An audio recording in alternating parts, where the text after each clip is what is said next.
loves, welcome back to my channel. And today I'm not sure what to call it because it's not really a review and it's just me working with a new surface and I want to see how it looks like. Of course, before I get started, I do have my disclaimers to get out of the way. I live near a major highway here in the country of Belize, so you will hear those motor vehicles in my background. Where I live, there's also a lot of wild birds. You will hear them calling, chirping, and crying in the background. And thirdly, I have dogs. I have dogs. My neighbors have dogs. So if anyone comes in this neighborhood, you will hear those dogs, including my own, start barking. And there's a fourth disclaimer. It's the weekend. My neighbors are home. I'm hearing woodworks, and I'm also hearing, grass cutting machine trimmers.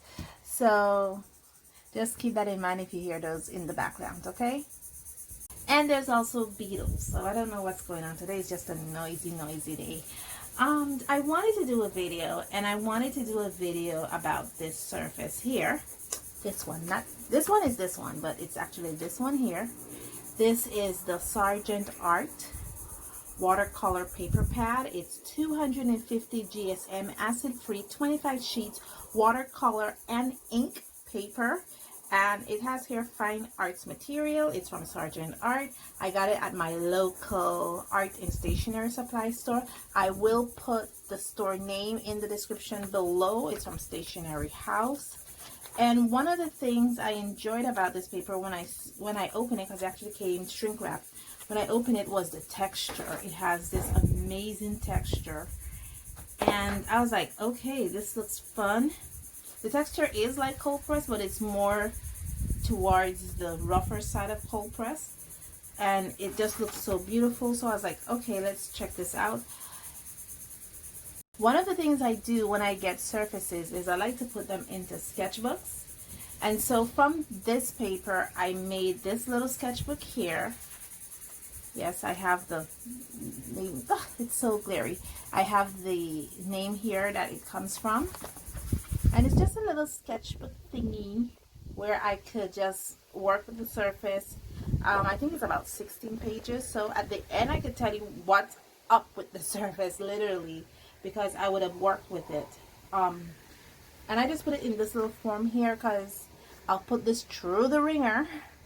And at the end, I'll just see what it's all about, if it's a surface I can work with. So far, I've never met a surface I cannot work with. Even the most crappy surface, even surfaces that are not used for its original intentions, I find ways to work with them. So I am not, the word is, I am not disappointed with any of the surfaces that I have. And I want to see if that trend continues. Okay, this paint set that I'll be using today is from Paul Rubens. This is the Paul Rubens 24 set. And what I love about this paint set that I have here is that the paint is, even though it is on the lower end of what is known as the professional paint brands, it's actually on the higher end of the student grade brands. And I just enjoy how this paint moves, how it granulates, how it performs on paper. So when I'm testing out watercolor paper, this is actually a very good baseline to use when it comes to watercolor paper, because this will behave like the more professional products, and at the same time I don't feel like I'm wasting paint. And that's why I'm using this paint, if you're just interested in what paint I'm using. Anyway, as you can see, my paper is blank. I do have a pencil next to me, but I'm gonna toss that to the side because I just want to go freehand. So let me go in freehand and see what I come up with. I keep a photograph in which we were in love, caught in your eyes, waiting for the sunrise. I barely even knew who you were. What did you do? I didn't care, 'cause you were perfect, I swear. But somebody told me that it's over. I know it's true.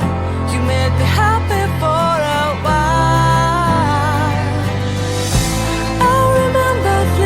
Times when we slept on top of cars. Now I don't know you, you don't know me too.